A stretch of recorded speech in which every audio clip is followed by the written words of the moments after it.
مکرم حاضرین، انتہائی واجب الاحترام بھائیوں، بزرگوں، دوستوں، اہل بیت کا ذکر چل رہا ہے۔ رسول اللہ صلی اللہ علیہ وآلہ وسلم کی نسبت کی وجہ سے جتنا آپ کا احترام ضروری ہے اتنا ہی آپ کی اہل بیت کا احترام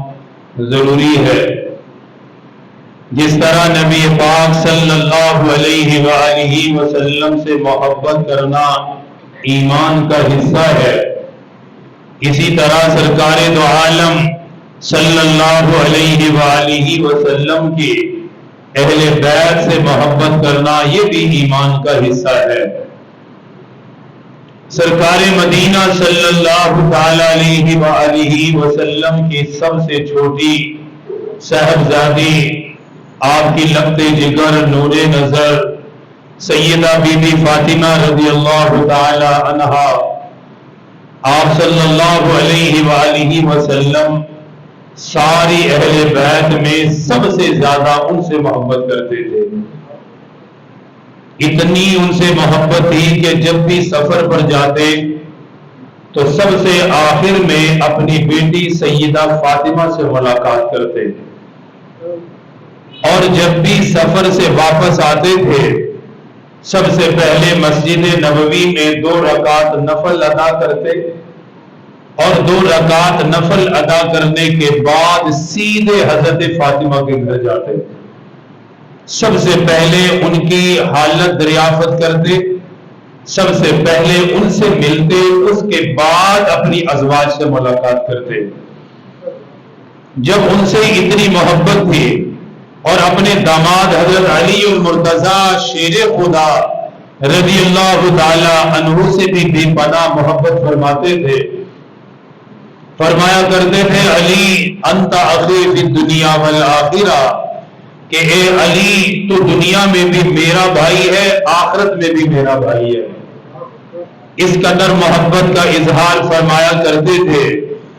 اپنا بستر تک حضرت علی کو لیٹنے کے لیے عطا فرمایا، اپنی چادر مبارک تک ان کو عطا فرمائی کہ اے علی بستر بھی میرا ہے، چادر بھی میری ہے، پوری رات تو نے میرے بستر پر گزارنی ہے۔ جب ان سے اتنی محبت تھی تو ظاہر سی بات ہے کہ ان کی اولاد سے بھی اس سے بڑھ کر محبت تھی۔ حضرت امام حسن رضی اللہ تعالی عنہ سن 3 ہجری میں آپ کی ولادت ہوئی۔ سرکار مدینہ صلی اللہ تعالی علیہ وسلم خود تشریف لائے، خود آپ نے اپنے ہاتھوں میں اٹھایا، آپ نے ایک کھجور منگوا کر نرم کی اور خود اپنے نواسے کے تالوں میں اپنے دست مبارک سے لگائی، اور زبان اقدس سے آپ نے لعاب دہن ان کو عطا فرمایا، خود ان کے کان میں اذان پڑھی، اور سرکار مدینہ صلی اللہ تعالی علیہ وسلم نے خود ان کو نام عطا فرمایا،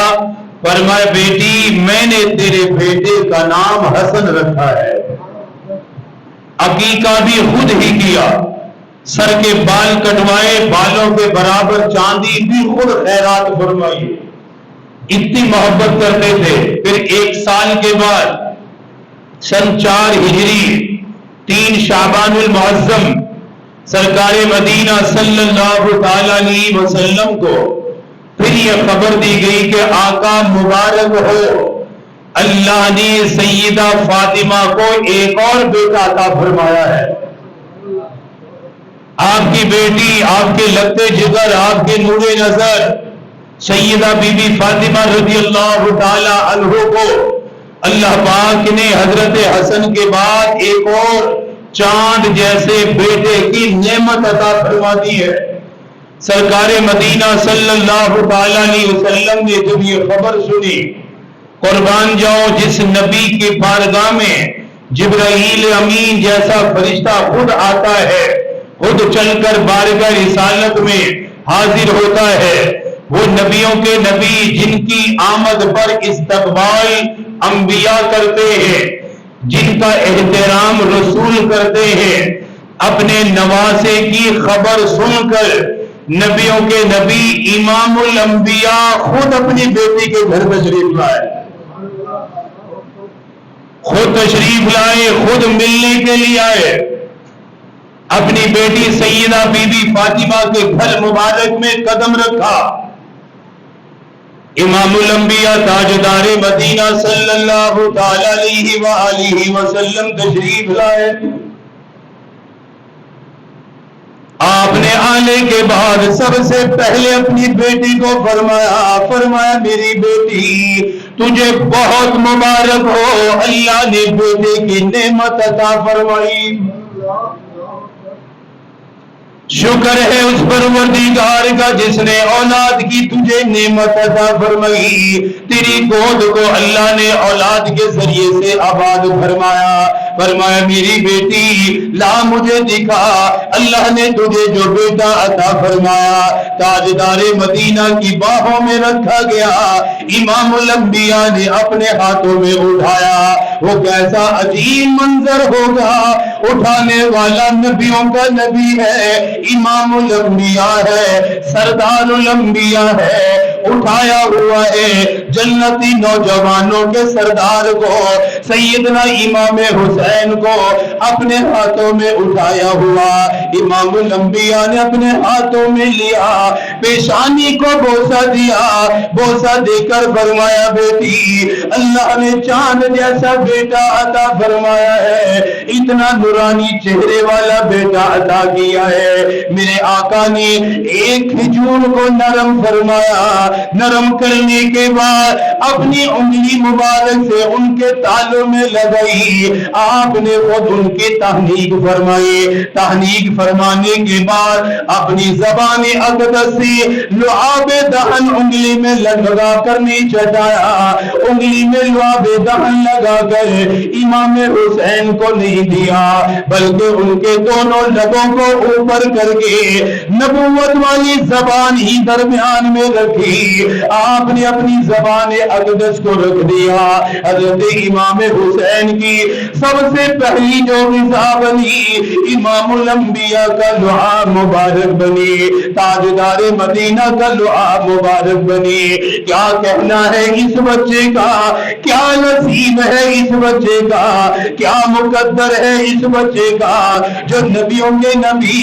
امام الانبیاء کی گود میں ہے، تاجدار مدینہ کی گود میں ہے، جس کی تہنیک خود اللہ کا نبی کر رہا ہے، جسے زبان اقدس سے گھٹی دے رہے ہیں، اپنے لعاب مبارک سے گھٹی عطا فرمائی۔ پھر نبیوں کے نبی امام الانبیاء نے اپنے نواسے کے کان میں اذان پڑھی، اللہ کے پاک پیغمبر نے اذان پڑھی، اللہ کے حبیب نے خود ان کے کان میں کہا اللہ اکبر اللہ اکبر، آسمان بھی معطر ہو گیا ہوگا، زمین بھی منور ہو گئی ہوگی۔ اذان پڑھنے والا ابو بکر صدیق نہیں، اگر ابو بکر اذان پڑھے مدینے کی فضاؤں کے اندر رحمت گرم ہو جاتی ہے، اللہ کی رحمت کے بادل چھانے لگتے ہیں۔ فاروق اعظم کی اذان ہو، حضرت عثمان ذی النورین کی اذان ہو، علی شیر خدا کی اذان ہو، اللہ کی رحمت کتنی متوجہ ہوتی ہے۔ یہاں تو اذان پڑھنے والا نبیوں کا نبی امام الانبیاء ہے، آپ نے خود اذان پڑھی، اذان پڑھنے کے بعد فرمایا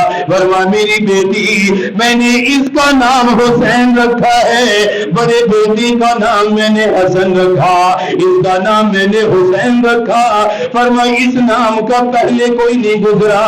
اس نام کا بچہ پہلے کبھی نہیں گزرا۔ برکت کی دعا فرمائی، رحمت کی دعا فرمائی، اللہ کے ہاں قبولیت کی دعا فرمائی۔ اللہ کے پاک پیغمبر نے 7 دن مکمل ہونے کے بعد خود عقیقے کا انتظام فرمایا، عقیقے کا اہتمام فرمایا۔ اللہ کے پاک پیغمبر نے خود سارا انتظام کیا،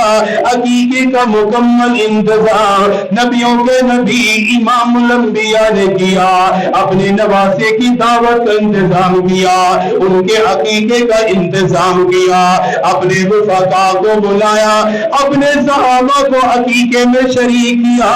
سر مبارک کے بال کٹوائے، بال کٹوانے کے بعد بالوں کے ہم وزن چاندی اللہ کے نبی نے خود خیرات فرمائی، اللہ کے نبی نے خود صدقہ فرمائی۔ اللہ کے پاک پیغمبر امام حسن کو کبھی گود میں اٹھاتے، کبھی امام حسین کو گود میں اٹھاتے۔ صحابہ نے یہ منظر بھی دیکھا، اللہ کے نبی مسجد نبوی میں آ رہے ہیں، اپنی گود میں نواسے کو اٹھایا ہوا ہے، اپنی گود میں نواسے کو لیا ہوا ہے۔ صحابہ فرماتے ہیں ہماری آنکھوں نے وہ منظر بھی دیکھا، ایک کندھے پر امام حسن بیٹھا ہوا ہے، دوسرے کندھے پہ امام حسین بیٹھا ہوا ہے۔ کیا کہنے ہیں ان کے مقدر کے، یہ کندھان ہے نبیوں کے نبی، امام الانبیاء کا، تاجدار مدینہ کا، امام الانبیاء کے کندھے پہ بیٹھنے کا موقع ملا، آقا مدنی کی گود میں بیٹھنے کا موقع ملا، آقا کی تربیت میں بیٹھنے کا موقع ملا۔ ایک مرتبہ تشریف لائے، اپنے نواسے کو کندھے پہ بٹھایا ہوا، اپنے نواسے کو کندھے پہ سوار کیا ہوا۔ صحابہ نے منظر دیکھا، دیکھ کر کہنے لگے کیا نصیب ہے اس بچے کا جس کی سواری کتنی اعلیٰ ہے، کتنی اعلیٰ سواری پر یہ سوار ہے، نبیوں کے نبی کے کندھے پر سوار ہے، امام الانبیاء کے کندھے پہ سوار ہے۔ آقا مدنی نے یہ نبوت والی نظریں موڑی، کہنے والے کی طرف دیکھ کر فرمایا او میرے صحابی، سواری بھی سب سے اعلیٰ ہے، شاہ سوار بھی سب سے اعلیٰ ہے۔ جتنی سواری اعلیٰ اتنا یہ شاہ سوار بھی اعلیٰ ہے۔ پھر آپ نے ارشاد فرمایا، اپنی محبت کا اظہار کیا، اپنے پیار کا اظہار کیا، فرمایا میرے صحابہ جو میرے نوازوں سے محبت کرتا ہے وہ مجھ سے محبت کرتا ہے، جو ان سے پیار کرے گا گویا وہ مجھ سے پیار کرے گا، جو ان کا احترام کرے گا گویا وہ میرا احترام کرے گا۔ ایک حدیث میں تو یہاں تک فرمایا میرے پروردگار میں اپنے نوازوں سے پیار کرتا ہوں، میں ان سے محبت کرتا ہوں، میرے پروردگار تو بھی ان سے محبت فرما، اللہ تو بھی ان سے پیار فرما۔ آگے پھر دعا بھی ارشاد فرما میرے پروردگار جو ان سے محبت کرنے والا ہوگا، جو ان سے پیار کرنے والا ہوگا، جو ان کا احترام کرنے والا ہوگا،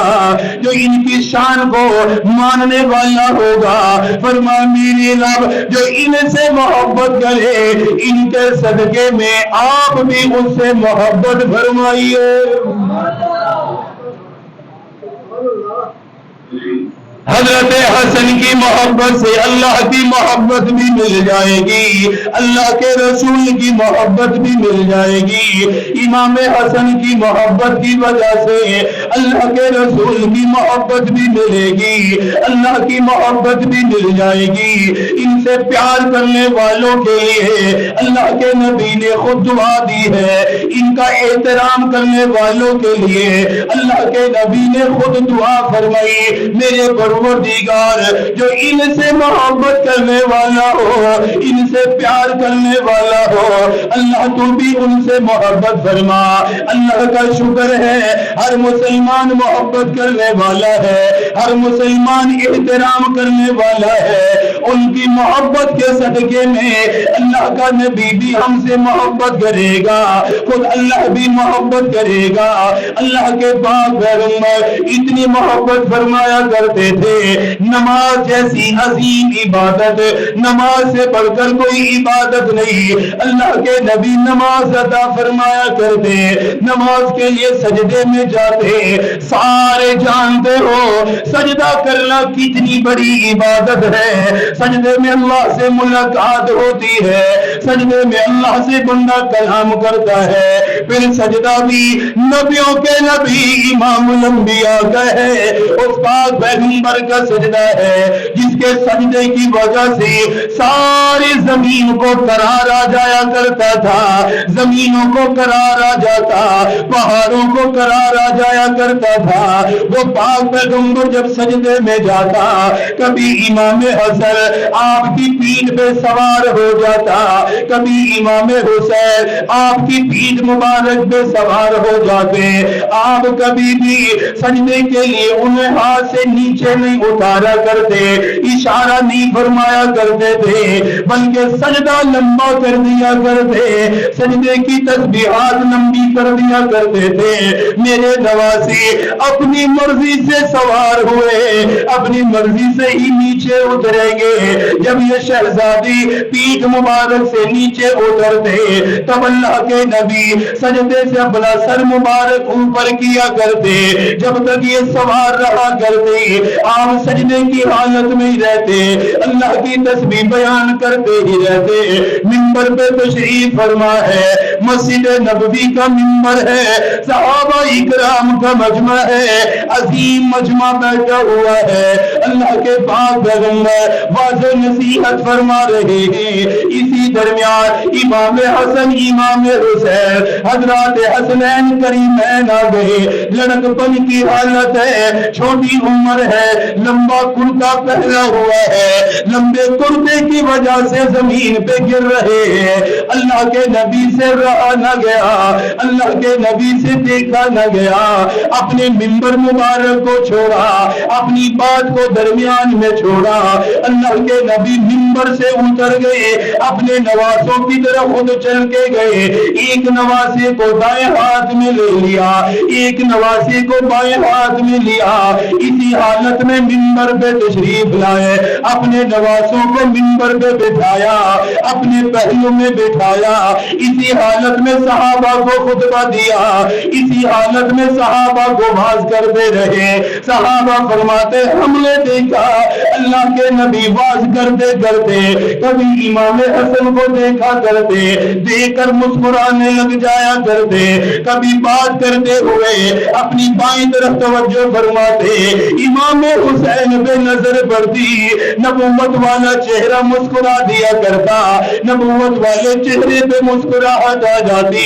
کیا شان ہے ان شہزادوں کی جو نبوت کی گود میں پلے ہو، کیا شان ہے حسنین کریمین کی جو نبوت کے کندھوں پہ سوار ہوئے، کیا شان ہے ان حسنین کریمین کی جن کو خطبے کے درمیان اٹھایا گیا، اپنے منبر پہ بٹھایا گیا، اپنی گود میں بٹھایا گیا، یہ صحابہ کو سبق دیا گیا، امت کو سبق دیا گیا، کلمے پڑھنے والوں کو بتایا گیا، اور کلمہ پڑھنے والوں میں اپنے نواسوں سے بڑا پیار کرتا ہوں، ان سے بڑی محبت کرتا ہوں، تم بھی ان سے پیار کرتے رہنا، تم بھی ان سے محبت کرتے رہنا، جب تم ان سے محبت کرو گے اللہ بھی تم سے محبت کرے گا۔ حضرت صدیق اکبر رضی اللہ تعالیٰ عنہ اپنے زمانے خلافت میں عصر کی نماز ادا کرنے کے بعد تشریف لائے، صحابہ کو نماز پڑھائی ہے، امیر المومنین ہے، صحابہ اکرام کو نماز پڑھانے کے بعد مسجد نبوی کے باہر تشریف لائے، امام حسن کو دیکھا، امام حسن کے قریب آئے، سیدنا صدیق اکبر زمین پہ بیٹھ گئے، زمین پہ بیٹھنے کے بعد فرمایا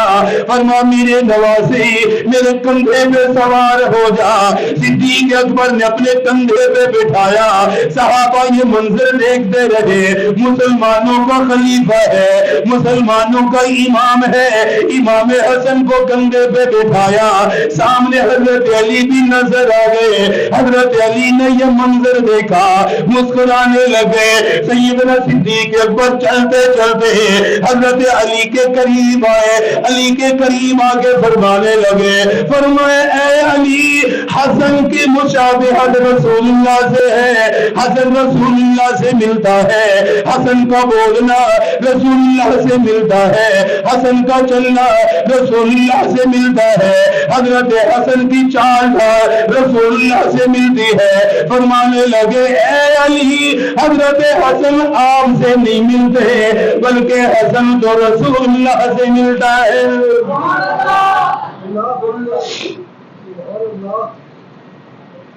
اتنی محبت کی صحابہ نے رسول اللہ کی محبت کی وجہ سے، جانتے تھے اللہ کے نبی یہ فرما کر گئی جو ان سے محبت کرے گا مجھ سے کرے گا۔ صحابہ کرام کو اس بات کا علم تھا جو ان سے محبت کرے گا اسے اللہ کے نبی کی دعا ملے گی، جو ان کا احترام کرے گا اللہ کے نبی کی دعا ملے گی، جو ان سے پیار کرے گا اللہ کے نبی کی دعا ملے گی۔ سیدنا فاروق اعظم رضی اللہ تعالیٰ عنہ خلیفہ بنے، 22 لاکھ مربع میل کا حکمران ہے، کیسر و کسریٰ جیسی سپر طاقت نام سے بھی گھبرایا کرتی تھی، نام سن کے بھی ڈر جایا کرتی تھی۔ وہ امیر المومنین سیدنا فاروق اعظم رضی اللہ تعالیٰ عنہ کے دور خلافت میں آپ کے پاس مال غنیمت آیا، غنیمت کا مال آیا، آپ نے صحابہ میں تقسیم فرمایا، کپڑے صحابہ میں تقسیم فرمائے، امام حسن کو بلایا، امام حسین کو بلایا۔ جب آپ نے مال غنیمت میں نظر دوڑائی ان کی شایان شان کوئی کپڑا نظر نہیں آیا، ان کی شایان شان کوئی کرتا نظر نہیں آیا۔ آپ نے فرمایا میرے شہزادو یہ کپڑے تمہاری شایان شان نہیں ہے۔ اسی وقت آپ نے یمن یہ خط روانہ فرمایا جلدی کرو حسنین کریمین کے سائز کے مطابق اعلیٰ قسم کے جوڑے بناؤ، اعلیٰ قسم کے کپڑے بناؤ۔ آپ نے آڈر بے کپڑا بنوایا، آپ نے خود حکم دے کے ان کے لیے کپڑے بنوائے، حضرات حسنین کریمین کو عطا فرمائے۔ ایک مرتبہ سیدنا امام حسین ملنے کے لیے آئے، سیدنا فاروق اعظم انتظامی امور کے اندر مشغول تھے، اجازت ملنے کے بعد صحابہ کرام اندر جانے کی اجازت لینے لگے، اندر جانے کی اجازت نہ ملی۔ اتنی دیر میں حضرت امام حسین بھی ملنے کے لیے آئے، ملاقات کرنے کے لیے آئے۔ جب صحابہ کو واپس جاتے ہوئے دیکھا آپ بھی واپس چلے گئے۔ کئی دن کے بعد حضرت فاروق اعظم سے ملاقات ہوئی، آپ نے فرمایا حسین ملنے کے لیے نہیں آتے ہو، اپنی زیارت کا موقع نہیں دیتے ہو، اپنی صحبت کا موقع نہیں دیتے ہو، ملنے کے لیے آیا کرو۔ حضرت امام حسین عرض کرنے لگے حضور میں ملنے کے لیے آیا تھا لیکن آپ کی مصروفیت کی وجہ سے ملاقات نہ کر سکا۔ بڑے بڑے صحابہ کو واپس جاتے ہوئے دیکھا آپ کی مصروفیت کی وجہ سے، اس لیے میں بھی واپس چلا گیا۔ حضرت امیر المومنین سیدنا فاروق اعظم فرمانے لگے، فرمایا شہزادی دوسروں کے لیے قانون اور ہے، تیرے لیے قانون الگ ہے، تیرا ملنے کو جب بھی دل چاہے آپ تشریف لا سکتے ہیں،